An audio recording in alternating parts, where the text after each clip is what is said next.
Barcelona es converteix en la capital del flamenc aquest cap de setmana, amb la celebració del festival Ciutat Flamenco. Concerts, tallers, residències artístiques, projeccions i exposicions de la mà dels grans noms del cant i el ball flamenc ompliran el Mercat de les Flors en una edició que mostra la universalitat d'aquest gènere. La Fira d'Art Contemporani SOAP torna a Barcelona per convertir-se en l'aparador de l'art jove emergent.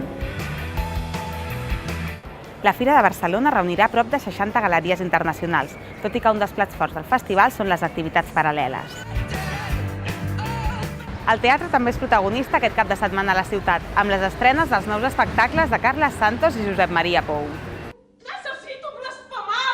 No necessito apagar-te les sabates! Necessito el que necessito! No necessito necessitar! Santos torna al teatre lliure amb Schubert-Knuckles humits, una proposta que relaciona la sinfonia inacabada de Schubert i els urinaris, mentre que Pou recupera el cel obert al Goya, una història d'amor i política. I el Museu d'Història de Barcelona ens porta als inicis de la industrialització amb una exposició que recorda l'impacte de la indústria de teixits d'Indiana a la ciutat. La tria és vostra.